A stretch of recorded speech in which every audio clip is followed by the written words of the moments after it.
Hello, gorgeous flower pots. It's Sunday. It's time for me to service you. Good morning, good afternoon, good evening, wherever you're all watching me from. How are we today? How are we? It is Sunday. Hello, Vicky Campbell. Welcome. Welcome to each and every one of you who's watching today's live edition of Sunday Service. It's 12 noon. I'm sat here at kitchen table, Bonnie Hayward. Here I am. Hello, Dean Crystal. You never fail to jump on my lives. Thank you. Hello, Sunita. And if there's any scammers on today, I've got a new link that can just eradicate them. Let's see if it works. So, Sunday service, it is Dear Aunty Nelly's. They come through to the page, I put them in a filter box and we read them out for the first time together. Any advice I give on today's show is purely for entertainment purposes. Any scammers messaging you, telling you there's a prize, there's a giveaway, there's a gift, you're a winner, it's a scam. If there's any trolls, don't worry about it. Don't let it upset the show. Catherine says, show me your dress, Nelly. It's just like a jersey t-shirt dress. That's it, look. Just like that. Just like a dress. Just like this bit, looks like it's a bit creased. It's just a dress. It's nice special. Nice special. I think it were about 12 quid or something. Yes, so, hello everybody.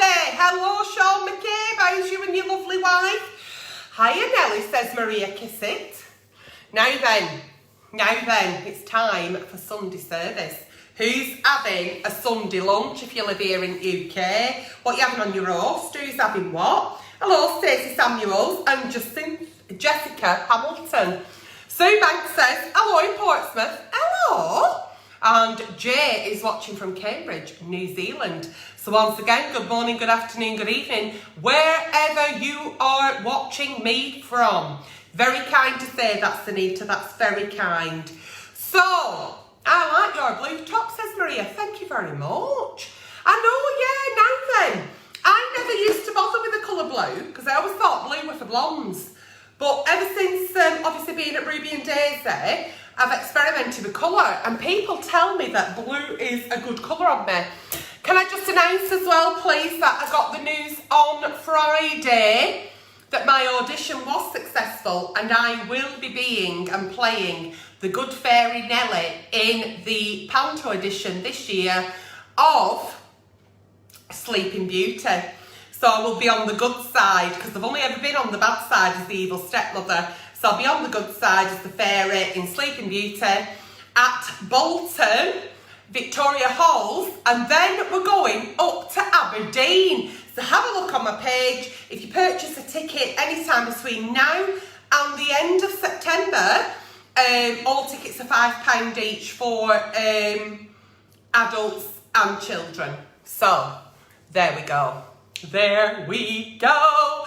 So yeah, lovely news because they kept me waiting for about 10 days to see if I'd been successful because there were other people who actually auditioned for the role as well, so think I'm right cool now. So I've been practicing me singing, not me dancing. But Stephen says, I wish you were my babe and partner. Oh, sweetheart. Hello home, says Rachel. Hello Laura Cook. Shall we get going without further ado? I think we fucking should. Otherwise we'll be here till fucking next Sunday. Lindsay Ainsworth, hello from Bolton. I hope you come and see me in Panto. Right, Sunday service. Dear Aunty Nelly, my partner recently moved in with me and my daughter in June. Things were great at first, but now it's like he doesn't want to know me. He is at uni training to be a doctor. Okay, so he's always explained to me we'll be doing work a lot, which I said I didn't mind. The thing is, he's also working for 5 different agencies, doing anything from care work to factory work. Then in his spare time, he's in the spare room doing his uni work. He's even now sleeping there. Oh, I just feel like he's a housemate, not a partner. I literally see him for about 20 minutes a day. We never go out and do anything. We don't even watch a film together. But I have heard him on the phone quite a lot. to his daughter's mum. I can't hear what they're saying, he talks quiet. But it does make me wonder what they need to talk about at that time. It's usually around midnight. Oh, sorry if it's a long one. I just don't know what to do and I feel like I can't bring it up with him because he told me at the start and I agreed. Just because, you know, we get into a relationship and then we move in together, I always say things like that are like a suck it and see. So you've moved in together and you knew he had work commitments, you know he's got all these extracurricular things such as his uni work, he's training to be a doctor, which by God, it can take up to 7 years, can't it, to train to be a doctor, so good luck to him. But he's also trying to do lots of extra part-time jobs to probably fund himself through uni and contribute to the house. Why is he sleeping in the spare room? The fact that you feel like he's a housemate and not a partner is because there's no intimacy between you. Now, you're not telling me that, even though he's so busy and he is doing his uni work and he is working, that you can't have that 5-minute cuddle of an evening before you fall asleep. If he's on his phone to his ex at midnight, maybe there's a problem going on with his child. I wouldn't read too much into that. But what I would say is, where is the intimacy between you both? You see him for 20 minutes a day. Is he sat down having a meal with you? Do you actually know what's going on in his life? Is there any conversation, any chat? Because this is a relationship that if you don't sit down at the #kitchen table, it ain't going to go anywhere. And I don't think you should feel for one moment, well, I've no right really to say anything because he told me how it was. Because things change, we change, our needs, our wants, our desires change, and if you feel it's not working, it's not working. Is it always going to be like this? Who knows? When he starts working as a doctor, you know, he'll be on call, he'll be working 24/7, he may even get a job at a hospital that's not near you. So I think you really do need to reevaluate what you want from this relationship, and if your needs are not being met, then you need to be telling him. You know, there might be some part of you that's being a little bit selfish in the sense of where I need to spend more time with you and the poor lad might not have that time. But why is he sleeping in the spare room? To me, that's a massive red flag. Absolutely, he's a housemate at the moment and not a partner. If you signed up for a partner and not a housemate, that's what you need to be telling him. And you also need to be telling him that under no circumstances are you willing to go through any more of what's happening, because you've heard him on the phone to his ex, and even though you know there's no in it, your mind's working overtime, and before you know it, he'll be cheating on you with his ex, he'll want to go back to his ex, and you'll make up all these scenarios. So have the conversation now. Communication is key, and you've got to have it sooner rather than later. I always think when a partner goes sleeping in the spare room for no absolute reason, there has to be a reason. There has to be, because we all get busy with work, we get busy with extracurriculars, we get curriculars, special word. We get tied up with kids and, you know, hobbies and part-time jobs or whatever. But when you come together at night as a couple, and I'm not saying it has to be, you know, fireworks, but that's your time to be together to talk about things that may be on your mind, worrying you, have that little kiss, hold that hand, have that little snuggle. You know, and that's what makes you feel like you wanted and desired and you're a partner to somebody. Dear Aunty Nelly, my husband has just been contacted by a daughter whose mother he had a brief relationship with 35 years ago. Wow. They broke up because they were too young for a relationship and both moved on. They lost contact and he didn't hear anything from her until his daughter contacted him from Australia, where she's been living for the past 14 years. She doesn't look anything like our children. He's 5'10" and her mother is 5'1", but she's 5'9" and has green eyes and has brown hair, and her mother has blue eyes. Both our daughters are short and have blue eyes, and I have blue eyes, and our son has blue eyes, oh, for the love of Jesus. She said she's been looking for him for 12 years. My husband didn't even know she existed and doesn't know what to do. But are we wrong to think that we should get a DNA test before he makes any contact? Thanks. I don't think it really matters what colour eyes you've got.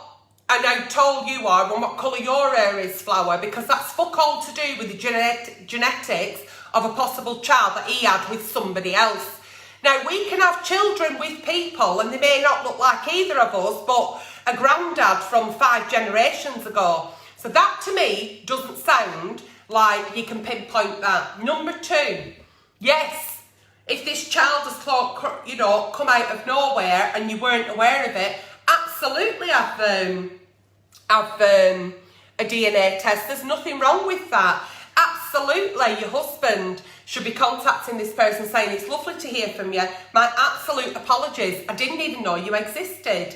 You know, had I have known, things would have been different. However, I do know now. So let's have a DNA test and then let's see where we can take this relationship. It's lovely to meet you. I have fond memories of your mum. If you are my daughter, you've got stepsisters, stepbrothers, blah, blah, blah, and I'm more than happy to build up a relationship. I don't think that's wrong at all. I think also you're covering your back and you're looking after yourself, but I don't think you should get too involved in the process either. You should support your husband in exactly what he wants to do and advise him, obviously. Be there as his confidant, but that's going to be his relationship with his daughter, who he never knew existed. And I think while he's actually wanting that relationship, then I think you need to take a back seat to let him get used to the fact that he may have a daughter, get the DNA sorted, get their relationship up and running, and then you can all step in at a later date. I hope that makes sense. It's just that I think if this child is proved to be his child, it can be a bit overwhelming. So it just can be a bit overwhelming that she's reached out to what she thinks is her dad. She has a right to know where she's from. She has a right to know who her father is. She has a right to know her family tree. He also has a right to know that that is his child. So yes, get the DNA and let their relationship, happen organically without you putting your 2 pence in. And then please feel free to step in when the time is right. Okay? Because we're saying all that, and she may have just said, I'm just letting you know that you're my dad. Do you want a DNA test? No, I'm not bothered. I've not asked about seeing you, actually. We don't know. So you're not in the wrong of thinking about a DNA test. But yeah, let their relationship grow authentically and organically before any fucker else gets involved. People want to know about my bra. I always get my bras from Elomi, E-L-O-M-I. I am a 38 double J. There we go. Moving on. Dear Aunty Nelly, first off, I love listening to your spot-on advice. Can I just say, my advice is purely for entertainment purposes, but there was a psychologist watching me for 2 weeks in a row, and they actually said that my advice was also spot-on, so there we go. I have a concern I want to share with you. It's about my daughter and her ex-boyfriend. My daughter likes to drink alcohol every now and then, and her now ex doesn't like it. He found out one night she had 3 beers, Christ, and he woke her up and the baby, and he was crying. He was calling her names and calling her a piece of shit. He said he's moving out unless she goes into inpatient rehab. She said she's not going to, but the other night I found out she called him and told him she missed him. Hey? I told her she wouldn't be doing this because she isn't going to quit drinking and he doesn't want to live with someone that drinks, even though he smokes weed. And he is unwilling to stop smoking. I got into an argument with him because he kept bad-mouthing my daughter. How do I get it across to my daughter that this guy is trouble with a capital T? He keeps threatening to call the police on her, and he did because she turned off the baby monitor and he couldn't see him sleeping. How can I get through to my daughter? This guy's bad news, thanks. Right, so your daughter's had a baby with somebody who abstains from alcohol. Your daughter has a drink now and again. Did you say now and again? There's no such... It's about my daughter likes to drink alcohol every now and then. Right, so she hasn't got a drink problem. What he's saying is, I don't want you to drink. The fact that she has drank and, yeah, Maria Kiss it was. Thank you, Maria. Thank you.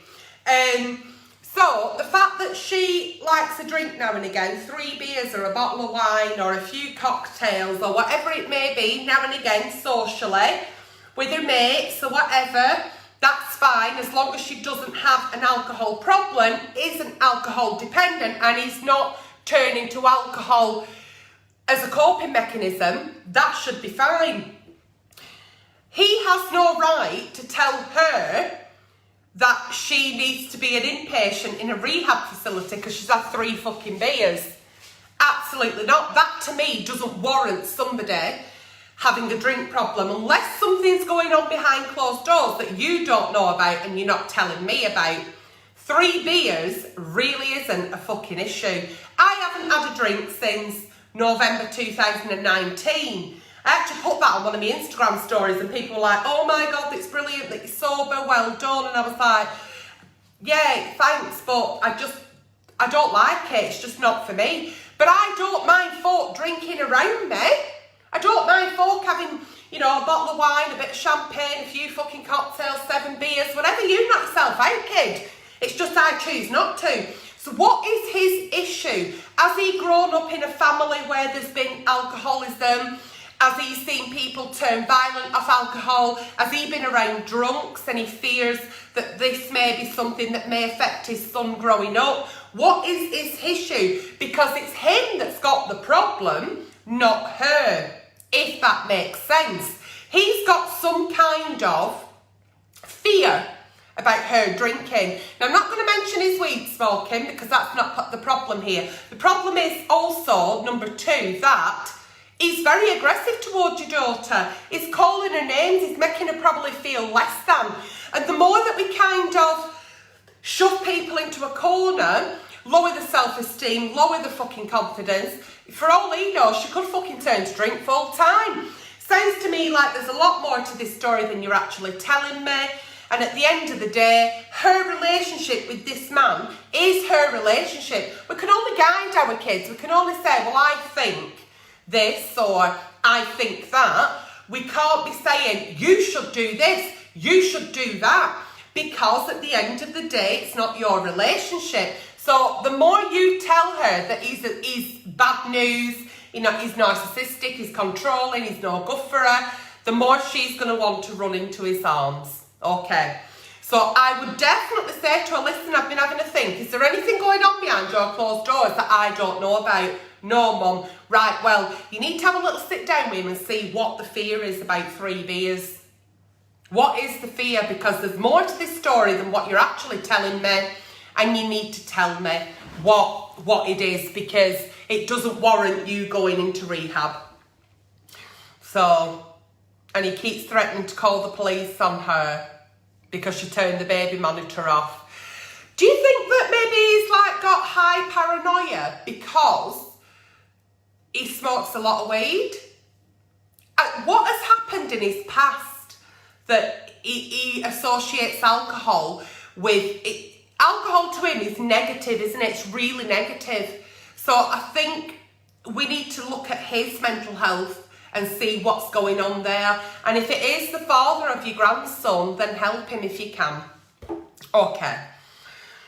Dear Aunty Nelly, I've recently met someone and he come to my house. All right. He's been a few times, but he's allergic to my cats. Oh, heck. And he ends up with a bad reaction. He's tried antihistamines, but it hasn't helped. I've also tried removing the cat to another part of the house, but that's not worked.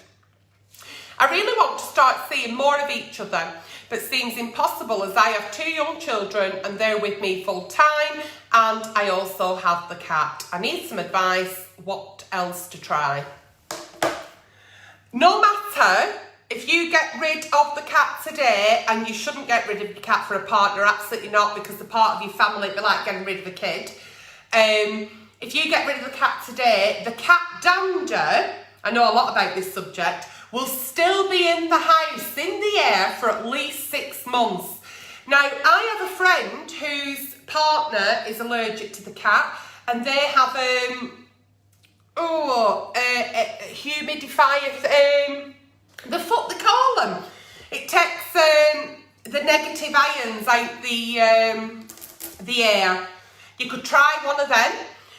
You could have a look online about people who are really allergic to cats. Antihistamines not working. Is there something that else you could spray in the house? Is there any plugins you can get? There's lots of things that you can get to help people. Air purifier, Tina Hughes, woohoo! Yeah, she has an air purifier, and his allergic symptoms to her dog, even though her dog is hypoallergenic, still brings him out in a load of bloody, I don't know, like a seasonal cold, like he sneezes, his eyes stream, he gets a bit of a rash and gets a bit like, so air purifier, have a look online and see what you can do. Try, exhaust every avenue. If then that's the case that it's not working, do not be getting rid of your cat. It is part of the family. It's one of your fur babies. Your children will be absolutely devastated, and you're going to have to come to some other arrangement or agreement. But no matter how much you put the cat in a different room or send it out or whatever, the cat dander will be in the house for at least 6 months. So I know that for a fact. Could even be longer. But yeah, it is what it is, isn't it? I mean, Hartley Blue, my Hartley, will be 10 in March. He's actually coming home next weekend to see his mummy. He's hypoallergenic because I suffer with allergies. But I would never, ever in a million fucking years, ever think of not having my Hartley because my partner was allergic, this new man I was seeing or whatever. Absolutely not. It is what it is. And I think it's so important as well that if you have got an allergy, you know, you need to be telling that person before you start dating or on your first date, like, oh, have you got any pets? Oh, I'm allergic to pets. I can't be around them, whatever. Because it's a deal breaker, isn't it? It's a deal breaker. It is a deal breaker. If I met a man, I'm not dating, I'm not looking, it's not going to happen, but if I met a man and he said to me, oh yeah, I've got 2 children, oh, how old are they? 1 and 3. That's a deal breaker. I'd be like, not for me. You know, so I think it's important to, you know, that person, you shouldn't have to change anything within your home, your foundations, your family. That person should just slot in. And if they don't, then he's not for you. So, I know it sounds quite harsh, but you can't get rid of the cat. Do not get rid of the cat. I'd get rid of the partner first, all day long. Dear Aunty Nelly, yes, my love. I met a man through online dating, and after seeing him for a little while, I stayed overnight at his, and then he stayed at mine a week later. I like him, and he seemed to like me, although he kept going on about his ex. Red flag. Until I told him I did not like him talking about his ex, so he stopped going on about her. The day after he stayed at mine, he contacted me to say he did not want to carry on with the relationship due to the 2-hour travel between us. Fuck me, that's another deal breaker. When I pressed him further, he said he felt that there was just no emotion, which makes me think it's my fault because he thought I was not good enough and did not compare to his ex. That makes me feel used now and that I am inferior. I am very down about this. What do I do? Absolutely nothing you can do. I don't think for one moment you should be feeling down or inferior about it. You had 2 lovely evenings with this man, you liked him, you got to spend a bit of fun with somebody that you fancied, you found sexually attractive. Look at it for what it was. Somebody who you met, you had a bit of adult fun with, move on. The thing is, there's 2 hours between you. 2 hours. I couldn't give a fuck if he's talking about his ex all the time, Flower. Yeah, he probably still has got problems over his ex, but that's his problem, not yours. 2 hours. God forbid anything happens on a Tuesday afternoon and you need him at 3 o'clock. He's not going to rock up till at least 6. Do you know what I mean? 2 hours for me is a massive deal breaker. 40 minutes is my absolute fucking maximum. Maximum. And that's why I'm not going to be finding anybody. Anyway, but yeah, I'd say don't be feeling like it's anything about you. You shouldn't feel let down by it. You shouldn't actually feel like you're inferior or his ex was better or he's comparing you. I wouldn't even go down that road. He has done what I do and think, fucking 2 hours every time I want to go and see him. Fuck that for a game of soldiers. I'd rather watch EastEnders, have a brew, and then fucking get upstairs with my fingers. 2 hour fucking drive? No, ain't nobody good enough for 2 hour fucking drive. So I really wouldn't look too much into it. I don't think for 1 minute he's thought, well, if I'm not allowed to talk about my ex, I ain't seeing you anymore. Don't think it's that. Don't think his ex is better than you or you're better than his ex or anything like that, because every relationship, we should start off on a fresh canvas. But if he is still stuck up on his ex, what the fuck? What the fuck do you want to be waiting for? And a 2 hour drive? No. I think you dodged a bit of a bullet there, sweetheart. Yeah. Oh, dear Aunty Nelly. Hello there. I have been with my partner 5 years and we have a little boy together who has additional needs. He has a son with his ex-partner, which they had been separated before we got together. However, she's never liked me. Due to this, she makes my daily life extremely difficult because I am not allowed to meet her.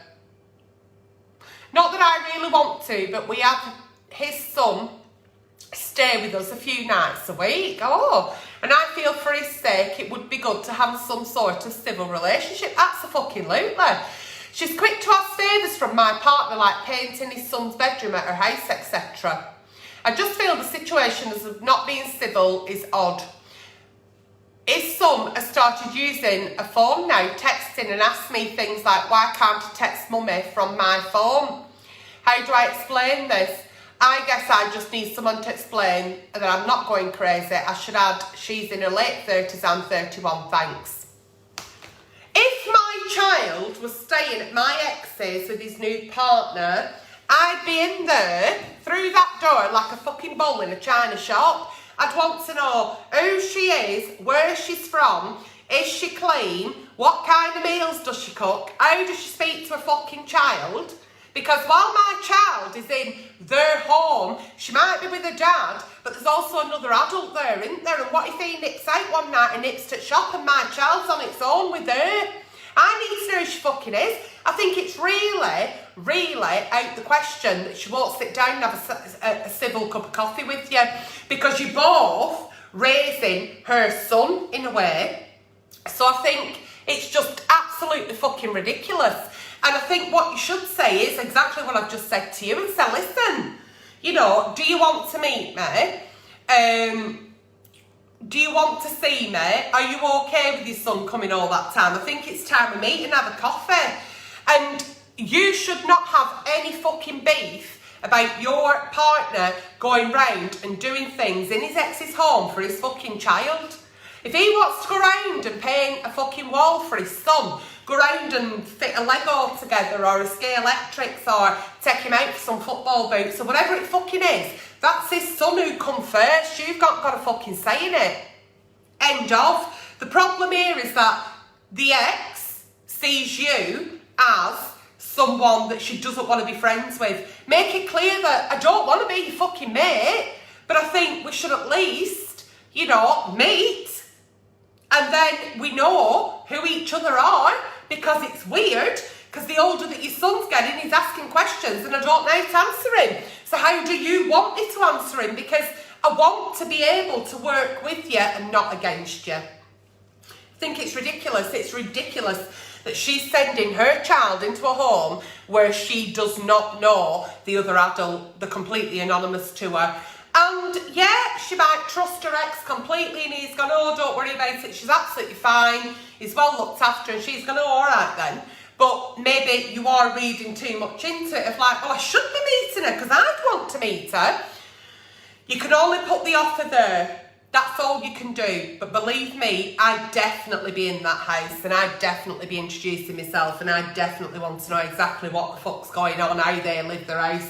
You know, what kind of discipline do they use? What do they have for the tea? Is the house clean? What does the shower tray look like?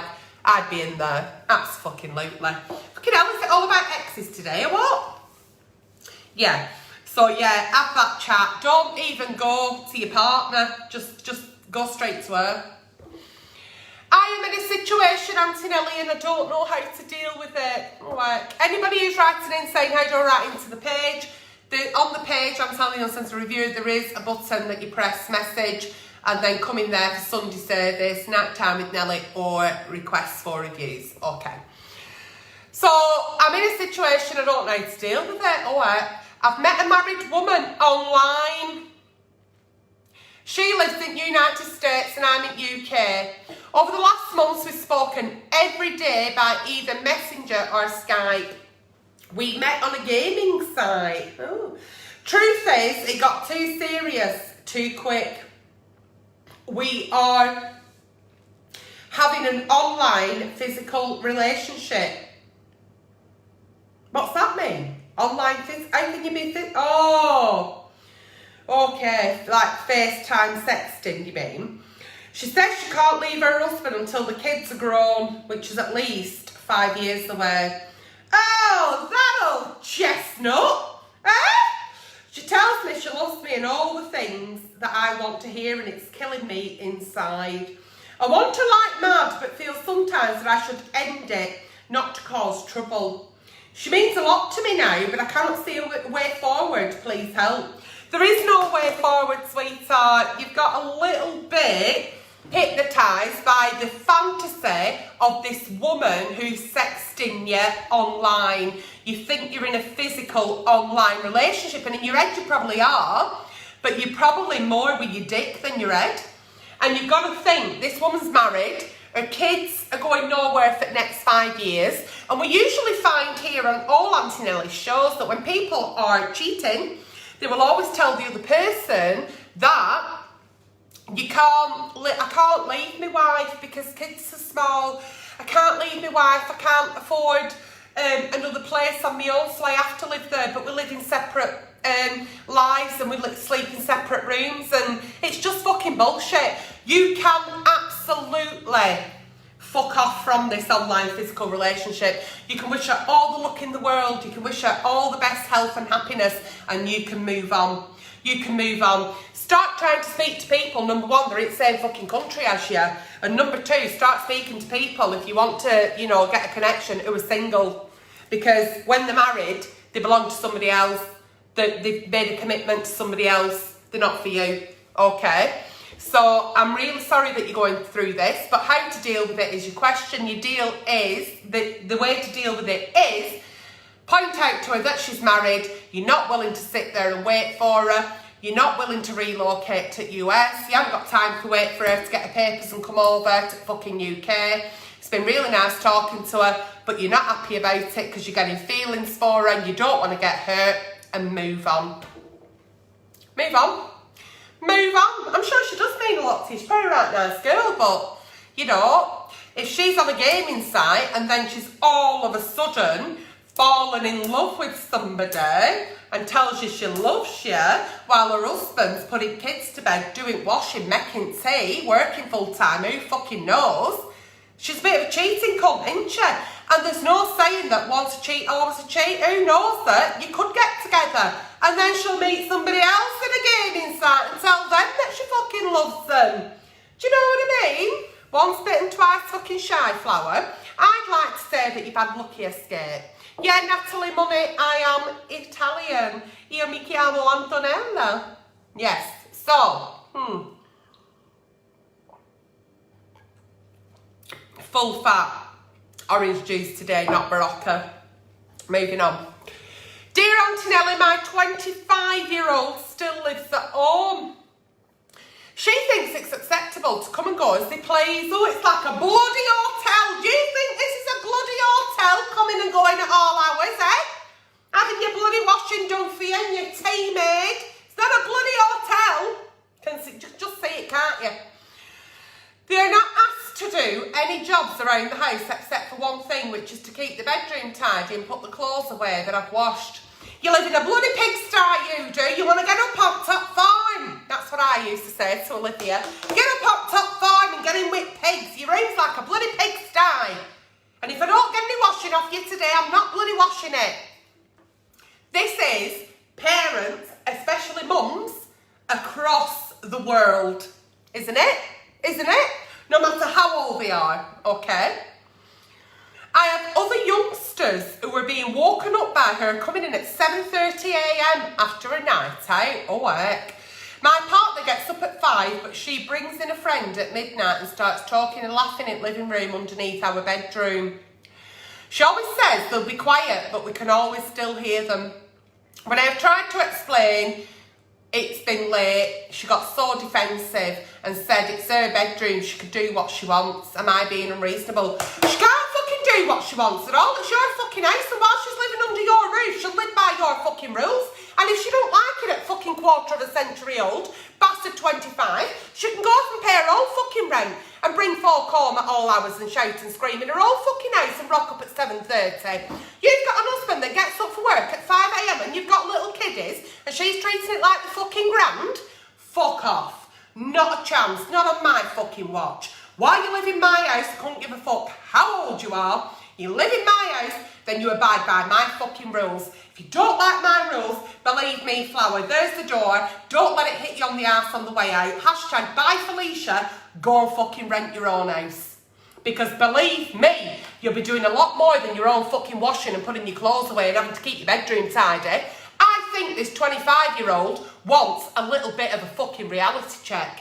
That's what I think. I think it's damn right disrespectful. And then with these people that she's bringing in at fucking midnight and stopping up till 7:30, where are their fucking parents? Why are they not going to their house? Why is it always your fucking house? Eh?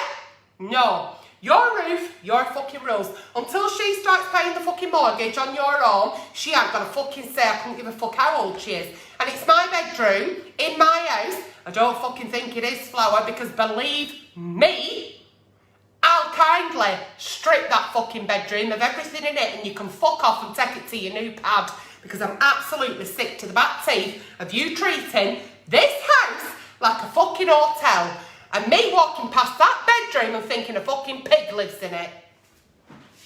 And there you go. That might be a bit brutal, it might be a bit harsh, but I am telling you now, I'm not having it, and I won't have it. You don't mind the odd night if they're going out of a weekend and am I alright to bring a few friends back? Yeah, but please be quiet. You know, you're not a fucking fun sponge. You're not going to soak up all the fucking happiness out of folks' life. But when you're living with people, you as well have to respect that there's other people in that home. It's about respect. And if your partner's getting up at fucking 5 a.m. and he's got people under his bed laughing and giggling, and you know what people are like when they've had a drink, they think they're quiet and they're not. I mean, you imagine me with a fucking drink, Jesus. But yeah, she's 25, I think it's time that you give her a short, sharp shock. Get her a newspaper, get her a magazine, get her on fucking Rightmove and show her properties available in the area that she can fuck off to. Then she can do what she fucking wants. But until she's got her own property, she'll stick by your rules. And if she don't like it, there's the door. Off you fuck, Flower. Because believe me, when they come out with, well, it's my bedroom, or is it in my fucking house that I fucking pay for? And think yourself lucky that you've got a roof over your head when many fucking people out there haven't. Because believe me, I brought you in this world, and believe me, now I'll fucking take you out of it. And that, once again, is every parent in the world, isn't it? And that's how we should be. We have to put our foot down. We have to let the youth of today, whether they are people that you just know or people in your home, you know, children, offspring, you've got boundaries. And if you don't stick to boundaries, how are they ever going to learn? She's taking the fucking piss. No. So, you know, I am the absolute softest when it comes to Olivia. Absolutely. My daughter, my world, my life, everything I do is for her. But I wear no fucking pushover. And she's now 26 in October. And she's a fantastic individual. A wonderful, well-rounded person.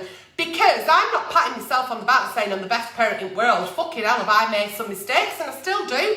Every day's school day. But when it comes to your kids, you've got to put your foot down. Don't you remember when it was you? Fuck me pink.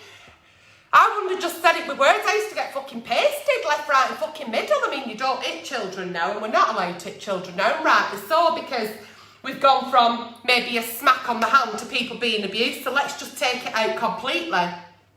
you know, but that's what my generation above me would say. Oh, they're fucking short of a good hiding, they are. You know, but I definitely always put my foot down with Olivia, always. And everything I've just said on here is everything that my Olivia will have grown up listening to.